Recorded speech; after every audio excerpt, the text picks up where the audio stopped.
Baik, assalamualaikum warahmatullahi wabarakatuh. Teman-teman yang kami hormati, Ibu dosen pengampu dan teman-teman yang saya hormati. Perkenalkan, nama saya Abdurrahman Faiz, perwakilan dari kelompok 5. Dan pada kesempatan kali ini kami akan menyampaikan hasil diskusi kami mengenai sunnah dan Islam dalam Islam atau hak asasi manusia dalam Islam. Kelompok kami terdiri dari saya sendiri, Abdurrahman Faiz, dan Muhammad Ian Asmari. Baik, selanjutnya.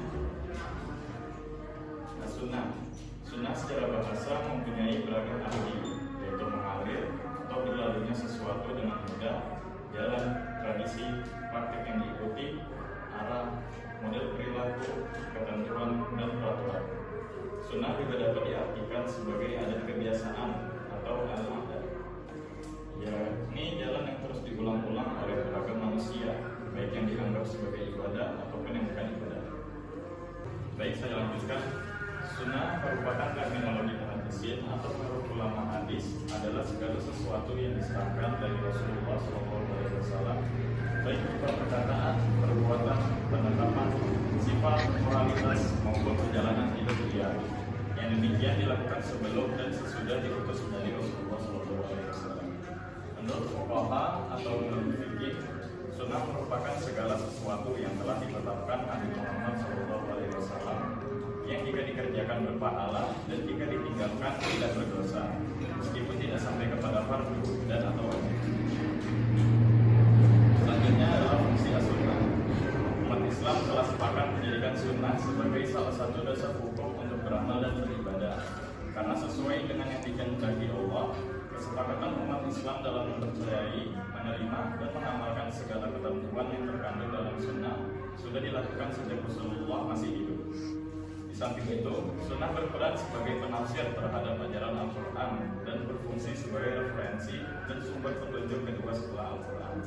Petunjuk itu akan terus mengalir ke dalam lapangan syariat, hukum, dan fikih, serta menandasi seluruh sektor kehidupan manusia.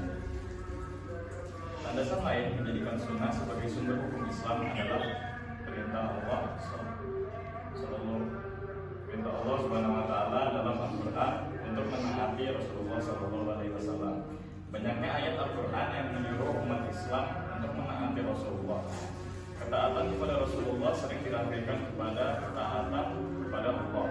Menurut Quran surah An-Nisa ayat 59 disebutkan yang artinya, hai orang-orang yang beriman, taatilah Allah dan taatilah Rasul Nabi Muhammad serta ulul amri atau pemegang kekuasaan di antara kamu.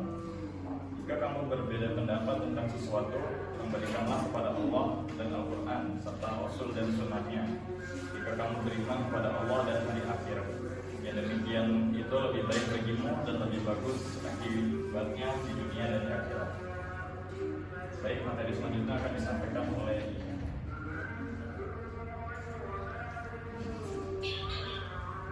Assalamualaikum warahmatullahi wabarakatuh. Baik, saya akan lanjutkan materi dari kelompok kami, yaitu hak asasi manusia. Hak asasi manusia atau HAM merupakan kebutuhan dasar manusia yang berupa hak-haknya, dan tanpa hak-hak itu kita tidak dapat hidup layak sebagai seorang manusia. Dalam sisi Islam, hak asasi manusia adalah seperangkat hak yang melekat pada manusia sebagai makhluk Tuhan yang Maha Esa, dan merupakan anugerah yang wajib dihormati, dijunjung tinggi, dan dilindungi oleh negara, hukum, pemerintah, dan setiap orang demi kehormatan serta perlindungan harkat dan martabat manusia. Keadilan dibutuhkan dalam segala hal guna mencapai ketentraman, kemakmuran, ketertiban, serta kebahagiaan dunia akhirat. Dalam Quran surah Al-Maidah ayat 8, Allah SWT memerintahkan kepada orang mukmin untuk melaksanakan amal dan pekerjaan mereka dengan jujur, cermat, adil, dan ikhlas karena Allah Subhanahu wa Ta'ala. Sejarah hak asasi manusia menurut para pakar HAM dikemukakan bahwa lahirnya HAM dimulai dengan lahirnya Piagam Magna Carta. Piagam ini menyatakan bahwa kekuasaan raja atau pemimpin tersebut dibatasi dan mulai dapat diminta pertanggungjawabannya di muka hukum. Dari piagam tersebut kemudian lahir suatu doktrin bahwa raja atau pemimpin tidak kebal hukum lagi serta bertanggung jawab terhadap hukum. Pada 1689 lahir Undang-Undang Hak Asasi Manusia atau Bill of Rights. Di Inggris pada masa itu pula muncul sebuah istilah equality before the law atau dapat diartikan sebagai manusia adalah sama di muka hukum. Pada tahun 1789 lahir deklarasi Prancis, The French Declaration, atau deklarasi ini memuat aturan-aturan hukum yang menjamin hak asasi manusia dalam proses hukum. Perkembangan HAM selanjutnya ditandai oleh munculnya wacana 4 hak kebebasan manusia, The Four Freedom, di Amerika Serikat pada 6 Januari 1941 yang diproklamirkan oleh Presiden Roosevelt. Menurut yang Budiarjo, seperti dikutip oleh Abdul Ghafur, 4 kebebasan itu yaitu adalah berikut. Yang pertama, kebebasan untuk berbicara dan menyatakan pendapat atau freedom of speech. Yang kedua, kebebasan beragama atau freedom of religion. Yang ketiga, kebebasan dari ketakutan atau freedom of fear. Yang keempat atau yang terakhir, kebebasan dari kemelarataan, freedom of faith. HAM dalam Islam. Hak asasi manusia dalam Islam telah ada dalam Al-Quran dan masyarakat pada zaman Nabi Muhammad SAW. Hak asasi manusia dalam Islam tertuang secara jelas untuk kepentingan manusia, yaitu syariah Islam yang diturunkan melalui wahyu. Menurut syariah, manusia adalah makhluk bebas yang mempunyai tugas dan tanggung jawab, dan karenanya ia juga mempunyai hak dan kebebasan. Sistem hak asasi manusia dalam Islam mengandung prinsip-prinsip dasar tentang persamaan, kebebasan, dan penghormatan terhadap sesama manusia. Persamaan artinya Islam memandang semua manusia sama dan mempunyai kedudukan yang sama. Satu-satunya keunggulan yang dinikmati seorang manusia atas manusia lainnya hanya ditentukan oleh tingkat ketakwaannya.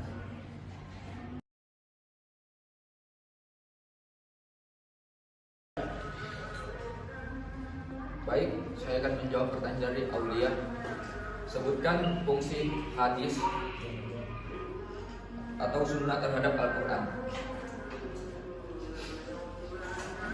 Menurut Dr. Mustafa As-Siba, ia menjelaskan bahwa fungsi hadis atau sunnah terhadap Al-Quran ada 3 macam, yaitu yang pertama, memperkuat hukum yang terkandung dalam Al-Quran, baik yang global maupun yang detail. Yang kedua, menjelaskan hukum-hukum yang terkandung dalam Al-Quran, yakni menstabiqkan yang mutlak, mentafsirkan yang mujmal, dan mentafsirkan yang am. Yang ketiga, menetapkan hukum yang tidak disebutkan oleh Al-Quran. Baik, itu saja. Oke, apakah sudah jelas? Baik, selanjutnya saya akan menjawab pertanyaan dari Erika. Pertanyaannya, sebutkan penafsiran yang ada di dalam Al-Quran dan As-Sunnah. Baik, Allah telah menuturkan Alkitab, yakni Al-Quran, dan menyebutkan Al-Hikmah, yakni Sunnah Rasulullah. Al-Quran bukanlah kitab yang kalimat-kalimatnya tersusun secara kebetulan, Islam dan Kamil yang tidak memiliki kandungan makna yang dalam tujuan yang sama, sehingga tidak mungkin yang dikehendaki dengan Al-Hikmah itu adalah Alkitab atau bagian dari Alkitab, sebab kata Al-Hikmah diatafkan pada kata Alkitab. Selanjutnya saya akan menjawab pertanyaan dari Ella. Sebutkan sifat penjelasan sunnah terhadap Al-Quran. Ada 4 sifat penjelas sunnah terhadap Al-Quran.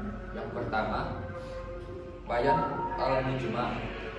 Yang kedua, takyid al-mutlaq. Yang ketiga,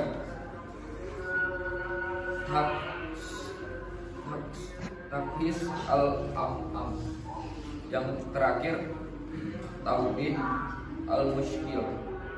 Apakah sudah jelas? Baik, selanjutnya saya akan menjawab pertanyaan dari Nurinda. Pertanyaannya, seberapa besar peran umat Islam dalam penyusunan dan perumusan Quran?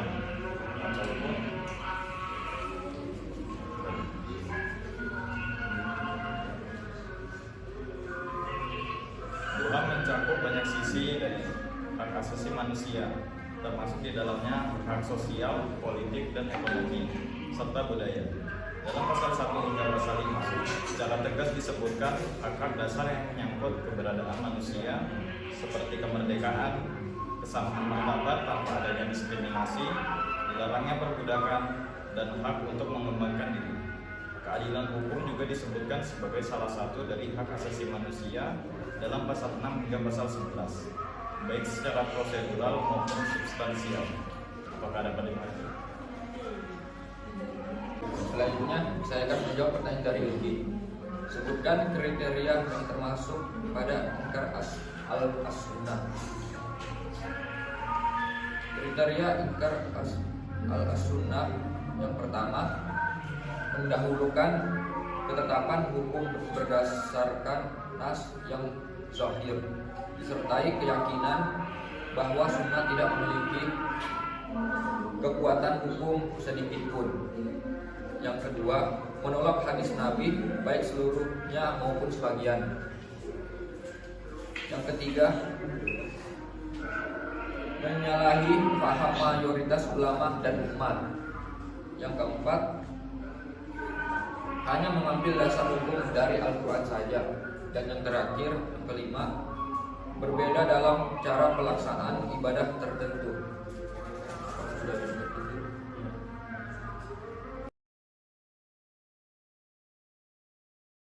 Baik, saya akan menjawab pertanyaan dari Prastia. Apa saja prinsip-prinsip Islam dalam hak asasi manusia?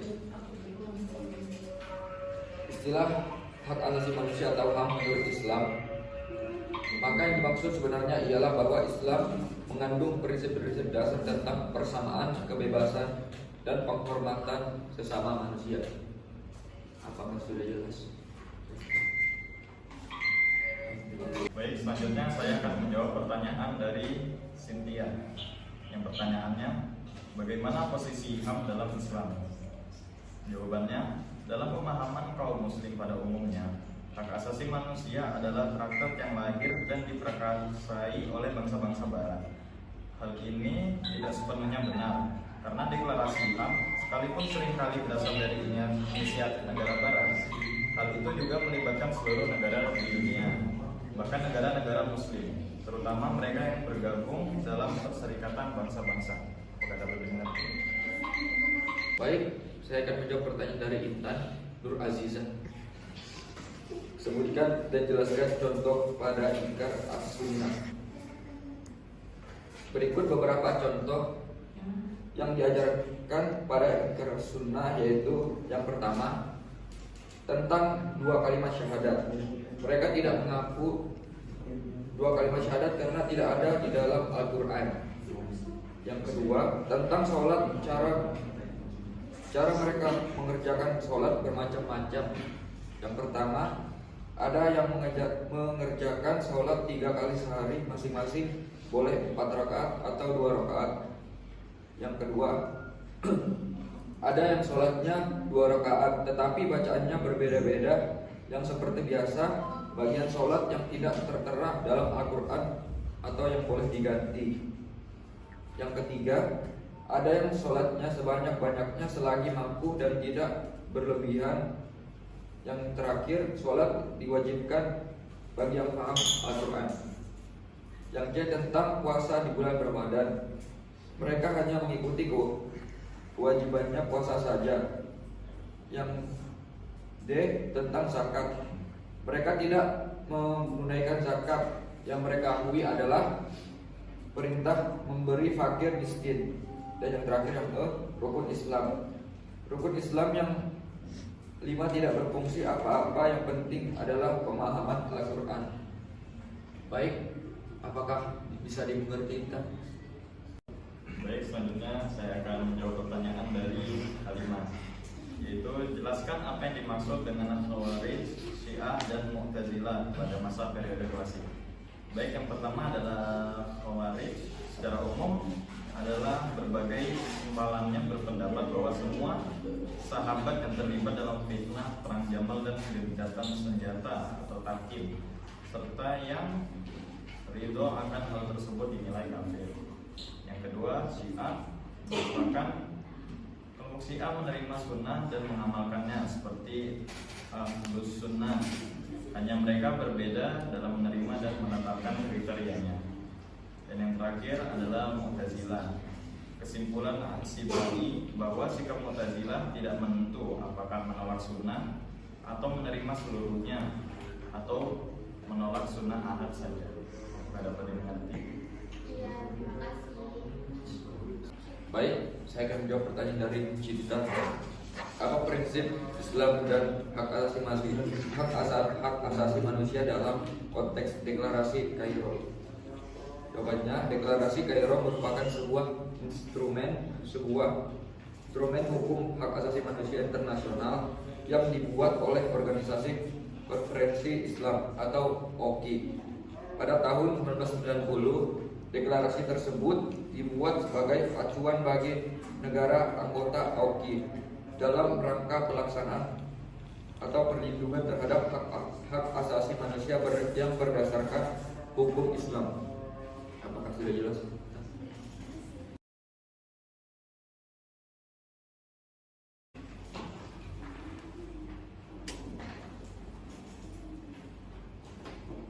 Baik, selanjutnya kami buka sesi tanya jawab yang terakhir. Silakan ingin bertanya.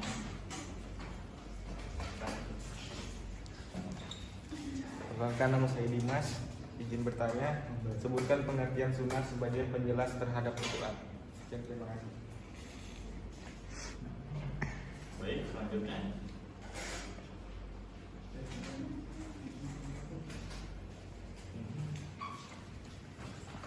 Perkenalkan, nama saya Sela, saya di kelompok 3. Pertanyaan, bagaimana penerapan perda syariat Islam di Indonesia ditinjau dari perspektif HAM? Terima kasih.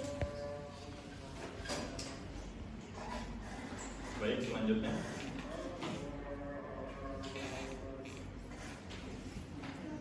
Perkenalkan, nama saya Afif. Saya bertanya bagaimana praktek dan keteladanan Nabi dan sahabat dalam penegakan HAM.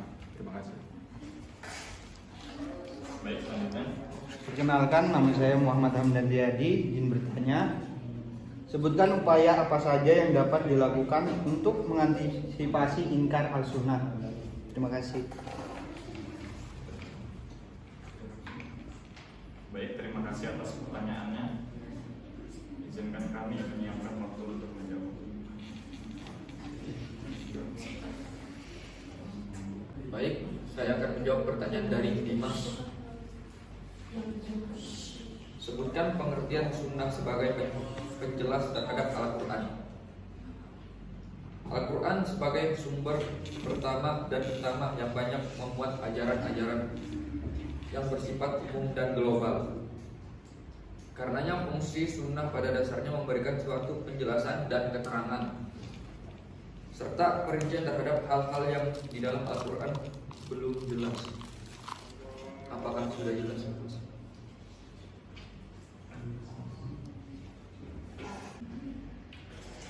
Baik, selanjutnya saya akan menjawab pertanyaan dari Afif. Yang pertanyaannya, bagaimana praktek dan keteladanan Nabi dan sahabat dalam penegakan hak asasi manusia? Praktek penyebaran agama Islam dilakukan dengan ajakan sukarela, tidak melalui paksaan atau intimidasi. Cara yang halus seperti itu diikuti dengan perangai lembut dan santun dari Nabi Muhammad itu sendiri. Ini menjadi alasan mengapa Islam berkembang sangat pesat pada masa ini dan seterusnya. Apakah dapat dimengerti? Terima kasih.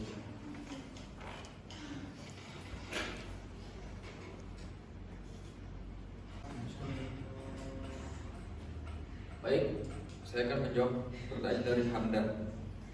Sebutkan upaya apa saja yang dapat dilakukan untuk mengantisipasi ingkar al-sunnah. Beberapa upaya yang dapat dilakukan untuk mengantisipasi as-sunnah antaranya adalah yang pertama, lebih mendalami ilmu agama agar tidak mudah terpengaruh aliran sesat. Yang kedua, memahami isi kandungan Al-Quran dan hadis. Yang ketiga, waspada terhadap pendapat-pendapat yang muncul yang tidak sesuai dengan Al-Quran atau hadis. Dan yang keempat, meyakini bahwa sunnah dan hadis adalah sumber kedua hukum Islam. Yang kelima, menjauhi aliran-aliran yang menganggap bahwa sunnah dan hadis tidak benar. Dan yang terakhir atau yang keenam, pihak berwajib melarang penyebaran paham ingkar as-sunnah yang di wilayahnya. Apakah sudah jelas? Terima kasih.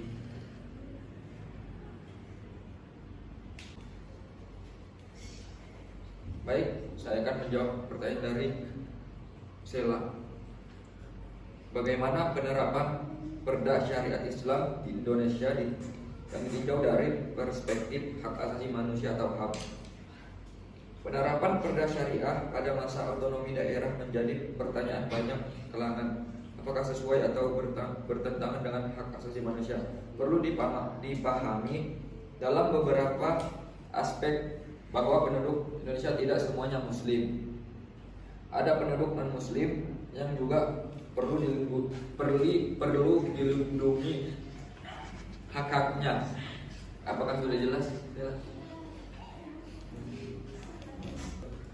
Baik, terima kasih teman-teman atas pertanyaannya. Sekian materi yang dapat kami sampaikan. Mohon maaf apabila terdapat salah kata. Saya akhiri. Wassalamualaikum warahmatullahi wabarakatuh. Waalaikumsalam warahmatullahi